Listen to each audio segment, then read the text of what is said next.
So we're here at the dedication for the mausoleum that Elvis was in before he was at Graceland. And there is a big crowd here for this. And I will show you the mausoleum. They did a good job on it. It looks nice. And there it is.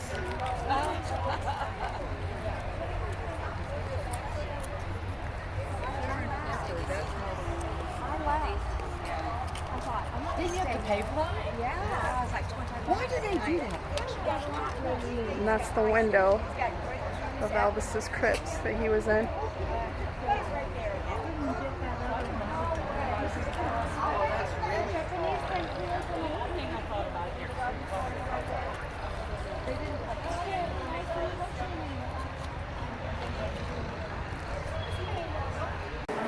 Signing the book.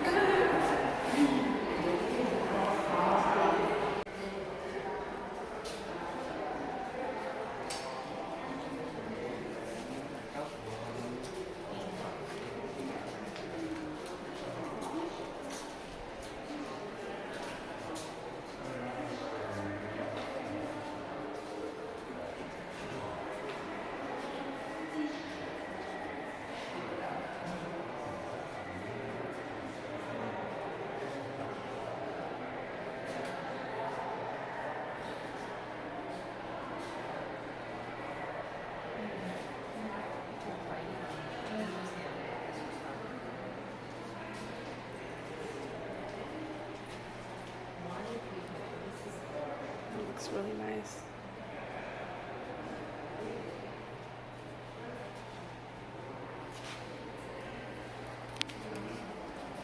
Did you want to take a picture of this?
As y'all know, the Abbey, that's the name of the mausoleum, the Abbey, was closed down 7 years ago. And we did an extensive amount of repairs. We did, and I think I spoke to several of y'all who've been coming every year to a locked door, peeking through windows. I spent, I don't want to know the hours I spent. I may start drinking out here, but during that time period, I left the doors unlocked while we were doing restoration, and I met a ton of fans. And that, I was a huge fan way before. I was like 6 years old when Elvis passed. My brother thought he was Elvis. But I grew up on Elvis, and I always been a huge fan. I never thought in my lifetime that I would be operating the mausoleum here for a tomb. So this is a huge honor for me as well. And to help restore and bring it back to life. More importantly for y'all as fans, forever fans, to be able to come out and enjoy the mausoleum. It's a part of history for y'all. I mean, Y'all, a lot of y'all from close by, and a lot of y'all are far away. And I can only imagine coming year after year for 7 years, and it's lost. We spent about $2 million getting it restored. It's well worth it. Well worth it. Not only just for Elvis, but for all the families this year too.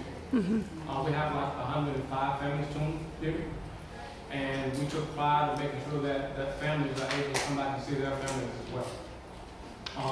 But it's Elvis Week, so we're actually celebrating that. We really pushed very hard to get it back open, just in time for Elvis Week. We actually did our ribbon cutting last Friday. We didn't have this size of the crowd. It was a nice crowd, but it wasn't this size. Thankfully, this young man here.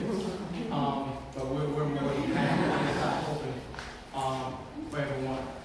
Now, the benches that you're currently sitting on, for those who sit, those are the original benches.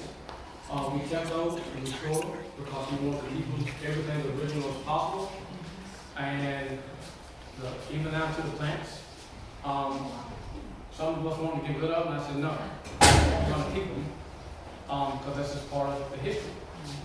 Even to the tomb, most of y'all have seen, we wanted to keep it original. Yes, we have been offered a lot of money to sell those, and we won't. We feel that would take away the history that took place of Elvis. So we decided not to do that. Man, it's just a happy moment for us, a really happy moment. To be honest, the work we've done, we probably could have been still working way into the end of the year to get this back open. But we had a lot of good help. And what really boosted us was seeing all the fans that would continue to keep coming during the restoration of that. And to us, that let us know how important it was to put a rush to get this back open. I think someone asked me earlier, did y'all have investors? No, we didn't have investors. We did ourselves. We, as a lot of companies, have an investment company who come out and help do this. We did it. The company itself paid to have this done, so the fans could be able to get back to see us for the festival. So for that, we're very grateful. As y'all can see, that we also added some glass niches. Those are cremation niches. Ms. Mausoleum is somewhere in the back. But she has some of the information. This is Mr. Tony Taylor. She's one of our counselors. And this is our sales manager for area, Ms. Vera Johnson, who can help facilitate any information across the black niches. We have a lot of inquiries about it, so if y'all need information on it, we can help to get you the information across the black niches. That's not original, that's one of the newbies. And just for the record, we only have 6 crypts remaining, and it's completely full capacity in this attic. So there's only 6 remaining, and once that's done, there'll be no one else tuned in the attic. So that's the bad part about it. There's only 6 remaining. For those who don't know, the cemetery was actually established back in the 1800s, and the attic was built in 1915. So it is a very unique part of history, a huge legacy. We have a lot of famous people that's here in the cemetery, and we're just really grateful that we're a part of it. Even at a later date, we're just happy we're a part of it. And we just, again, more than happy and just grateful that y'all are able to make it out near and far. And right at the moment, we have the attic open from 10 to 2, Monday through Fridays, until we progress on. We know this week is going to be the biggest week. But as we progress on, we are working on extending the hours as much as we can. So when you travel, you'll be able to come out and see that. So with that said, I'm going to turn it over to my buddy here, who partnered with us, Mr. John, and he can do what he has to do. Say that he's on the side.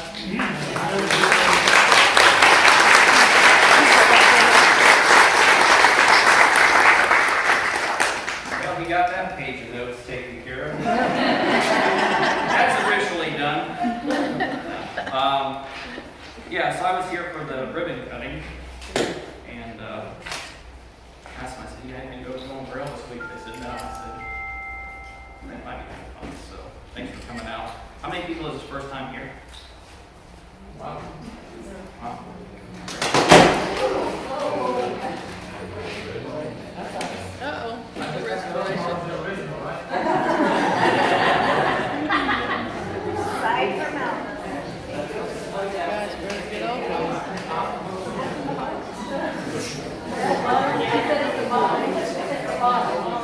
That's not very good to happen while this is going on. He's here. He's here.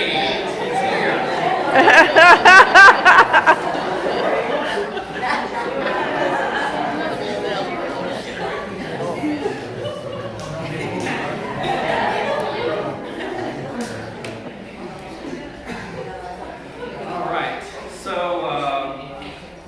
there's some look. I pulled out some stuff from my collection. Some of the stuff that I have, thanks to Dick Rowe, I actually learned quite a bit of stuff when I was doing this. So the question that I have, I thought was pretty interesting. How many people okay, so we know Elvis was here. Was Gladys ever here? Yes. When? Does anybody know when? Wasn't it like a couple weeks after? Yes. Yeah. Yeah. So some of the stuff that actually is not dated. So yeah, so here was like a news article that I had found, and it was the guy that basically was running the cemetery, Mr. Murray. Did you know him back in 1977? I don't think You weren't here then? I'm sure I can talk to him. But yeah, so there's a cool picture, like a press release of the photo of the guy at the cemetery. And he's basically, and it says in here that she was moved here August 25th, 1977. So she was exhumed from there and was brought in, and then so she was on the bottom of the crypt over there. He was in the center, and then she was on the bottom. And so after they moved them to Graceland this October 2nd, 1977, then at some point, and I haven't really found any paperwork, and I don't think you guys have anything either, but the crypt was actually turned back to the cemetery. So Vernon Presley no longer saw a need for it, and so it's been turned back to you guys. So all the people that say he's still here, he is not here. I tapped on the stone over there. He is not here, I promise you.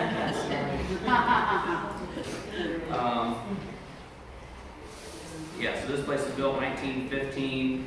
So the interesting thing here that Dick Rowe had, I'll just read the press release. I'll read you the original press release. I thought this is pretty cool.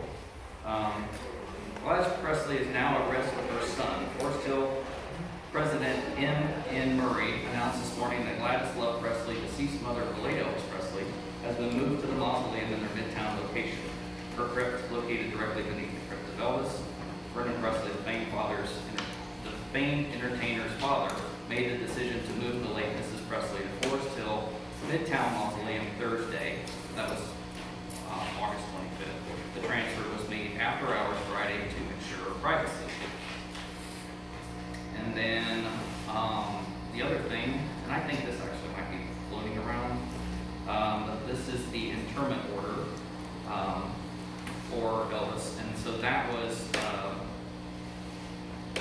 for the Crypt C. So I have the interment order, and that was for Crypt C to move him from there to the Graceland Mansion. Unfortunately, a lot of this stuff's not dated, so I'm not really for sure the ins and outs of when they were trying to get him and Gladys from here to Graceland. At some point, they did some paperwork, but it's not. I think it says it's like his death date and everything.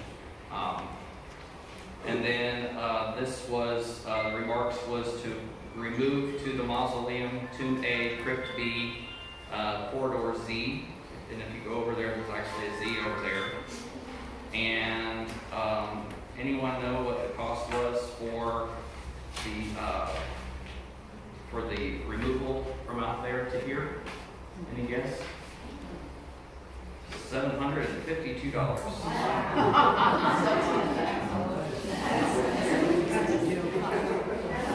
Y'all were cheap back then. So this is the disentombment. So it says, you are hereby authorized and instructed, subject to your rules and regulations, to disentomb the remains of Elvis Presley from the family mausoleum, Tomb A, Crypt C, Corridor Z, for the purpose of reinterment at the Graceland Mansion, 3764, Graceland Mansion, 3764 Elvis Presley Boulevard.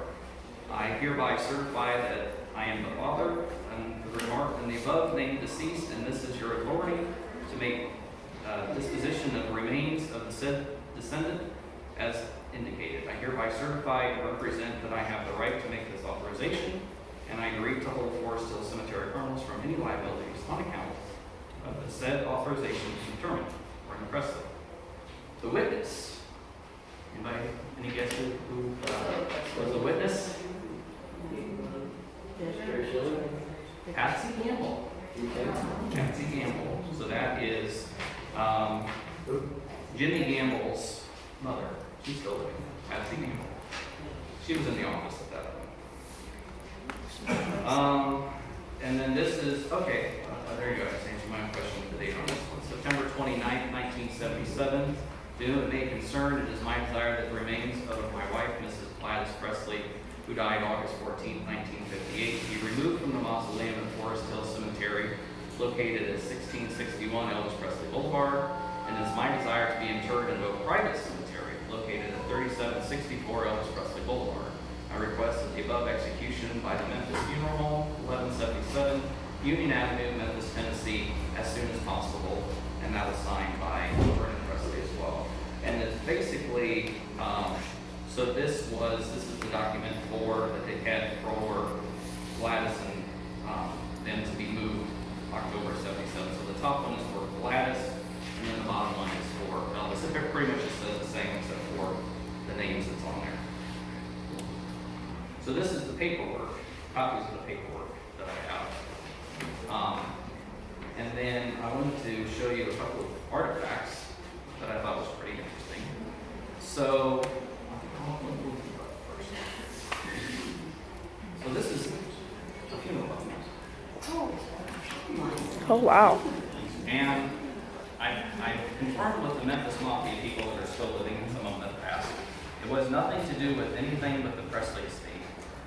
This was something for the cemetery. Unfortunately, y'all don't have anybody from that. Yeah, so it's kind of, some of the collectors believe that it probably had something to do with getting back here.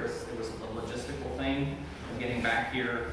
So nobody really knows what they were used for, other than the fact that they were probably used to have gang access here at some point. But these are funeral buttons, and in my opinion, if you collect Elvis buttons, these are probably the rarest ones that are out there. What does it say on it? It says Forest Hill Cemetery, Memphis, Tennessee, August 1977, Elvis official visitor. Did the people in the funeral, did they have those buttons? No, it had nothing to do with anything that was Oh, okay.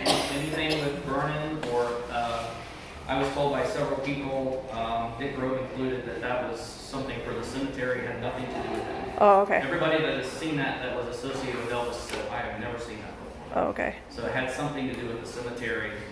If anybody has any information, I'd love to know more, but it's, who knows. And then the other piece that I have, thanks to Sharon Parker, because I couldn't find mine, it's somewhere. Thank you. I haven't seen one. She literally, like, hey, can you use this? I was like, actually, I can't find mine, so this is great. So, probably one of the most unusual things that has been authorized through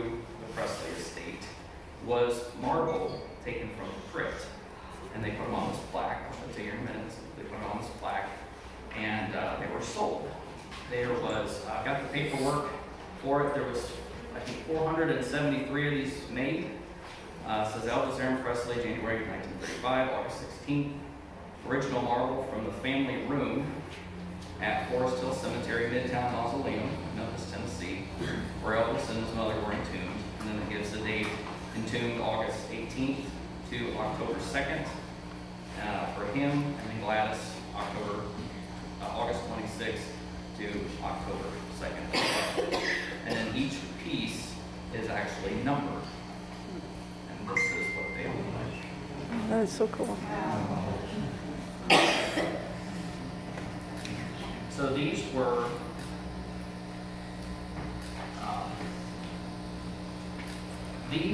run through boxcar, and I don't want to hear any groans, but boxcar was Colonel, but let me explain.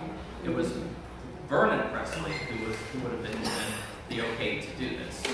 I just recently had a conversation with someone who was kind of in the circle of payment and everything like that. So what's interesting about this piece is that this would have come out in '77. Now Elvis was going to go on tour, right? He was headed to Portland August the 17th, and there was a numerous amount of shows that were sold out when he died, right? Everybody knows this, right? Okay. So Elvis was paid at the end of the tours. So he was paid at the end of the tours. So he would go on tour. They would tally up what all the ticket sales were, all of the merchandise, everything that was sold, and then expenses would come out. And then at the very end, Elvis would be cut a check for the entire tour. Okay? Sounds easy enough. Well, when he died on August 16th, all of those shows, guess what? Refund. Millions of dollars refunded. Now, okay, so refund of the shows. Was there any merchandise? No shows, no merchandise. Now, what was Elvis doing in the summer of '77? Nothing. July, he didn't work. June, he had 10 shows. He did some makeup shows at the beginning of June. So basically, from June of '77 to August when he died, he took 2 months off.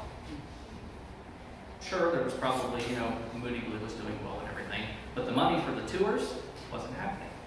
So then he dies in August, and all of the shows coming up are all refunded. Wow. Bills are still coming in. Yeah. So what do? You have to do stuff like this. Right. So basically, that someone had thought, like, well, it's still black, we'll put up the marble. These were $50 in 1977. The cost to see Elvis was $15. So you could have seen front row earlier that year for $15. These were $50. These are very rare. I've only ever had a couple of these. So you can kind of see how desperate the estate got, because Elvis takes time off. The shows are, no more. So I think that combination is what made this.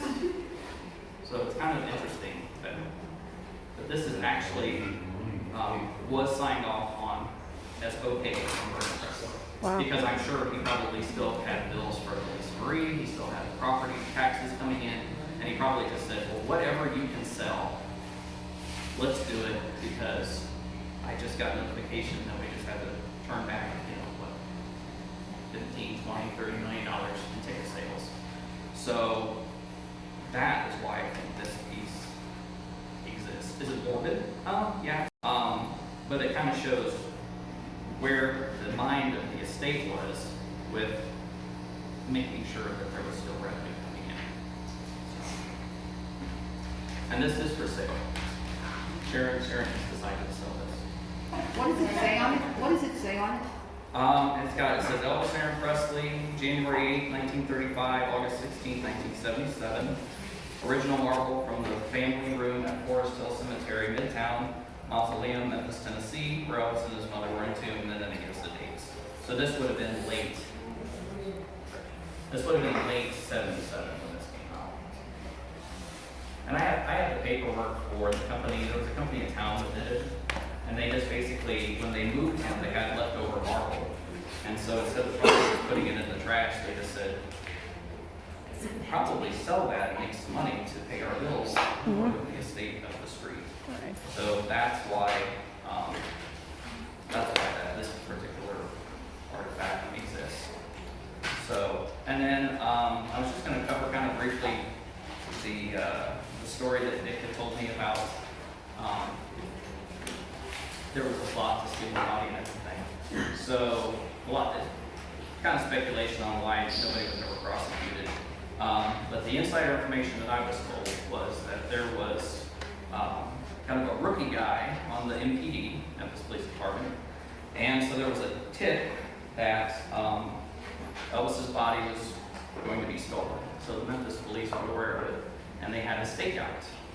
And so when the guys showed up with their pickaxes and sledgehammers and everything, they kind of jumped the gun, and so they got them outside of the building. So they never touched the mausoleum. And therefore, it was trespassing. Nothing more than that. They showed up with their equipment, but because they were just passing through the cemetery, so it's kind of, from my understanding, it was kind of a big blunder from the police department, and that's why it was pretty much kept hush. I had asked Dick, I said, was it like, people say it was like speculation to get Elvis moved? He's like, no, that was easy. Like, we just basically said, we want to move him to the cemetery, want him out of there. And they're like, done. But there really was a plot to steal his body, and that's why it happened, but it was just kind of like, it happened, and it just kind of went away, and nobody really knew what happened, what it was, because of, they never really got here. They never got far enough to actually commit to it. It's kind of So was it the cemetery's decision to move them, not the family? Is that what No, it was Vernon Presley's decision, but some of the stories that I heard from the inside people was that, it was problematic having him here. It was just droves of fans that were coming, and the grass was getting torn up, and, there was like all these cars, I can't imagine like a mausoleum with all those cars parked out front like today. So it's just kind of a zoo. And so, and then after the plot was pretty much decided, like, it's just best if we have him at Graceland. So they moved him and Gladys October 2nd, 1977 in the evening time. So I know that Dick worked with that. Tommy Henley was involved with that. Will Pritchard was involved with that. Sam Thompson was involved with that. So those were kind of the guys that kind of spearheaded getting the bodies from here back up to Graceland. It was done quickly, no fanfare. Sam told me they basically just went with the police escort, and nobody knew what was going on. They literally went from here to there. The graves were dug, and everything by nightfall it was done. It was ready. Any questions? And then I have a special guest. This lady right here, Miss Shinley, who I just love, is Elvis's nurse with Graceland, and I think she's the only one that could raise her hand that was here that day. So I'm going to, Tish is just going to stay down there, but she's got some notes, and she's going to kind of tell you her thoughts on August 18th. Huh? You want to come up here? Oh, that's awesome.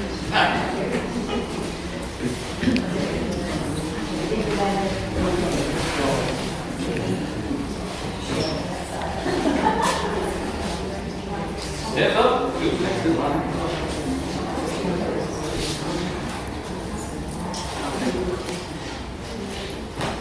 Yeah, I told you.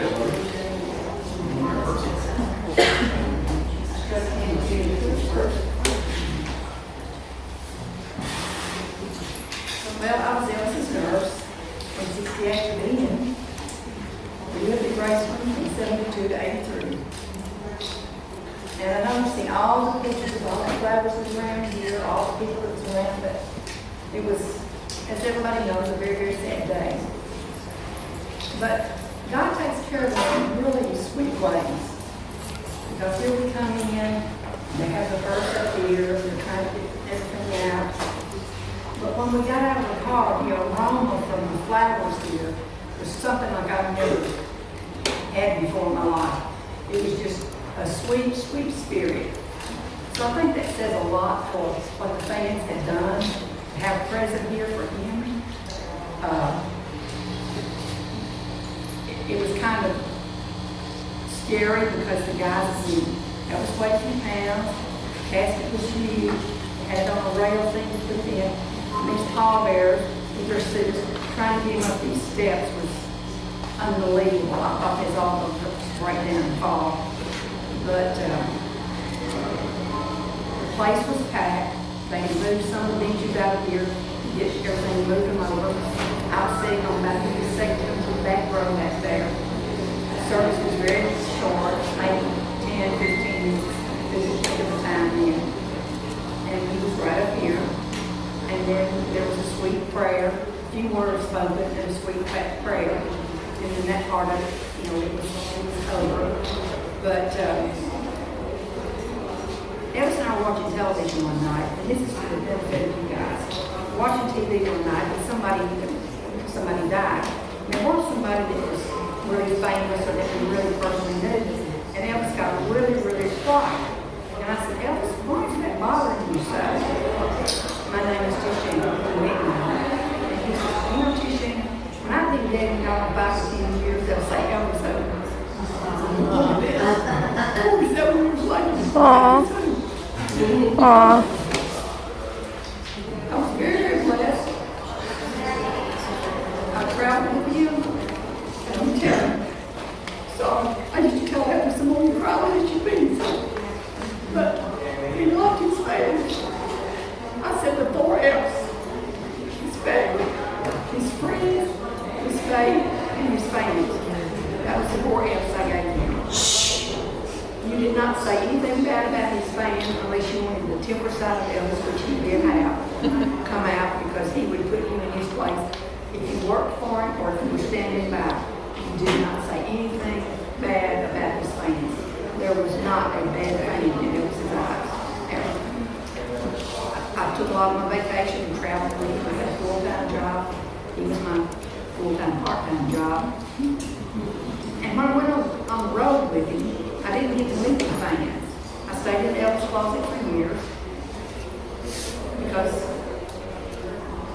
ABC was just really hunting out finding me. They'd come to my place with the lawn and do all this kind of stuff. But he was my friend, he was my patient, it was mine. I was going to talk about it. But in 14, I went to an event. I was asked and been begged to for about 5 years. And that's when I found out the hunger the fans want to know about Elvis the person. So that has been my goal for the last several years, is to let people know about Elvis the person. Any questions? So this is where Elvis's mother, Gladys, was. And they put a plaque here for her. I mean, way back when.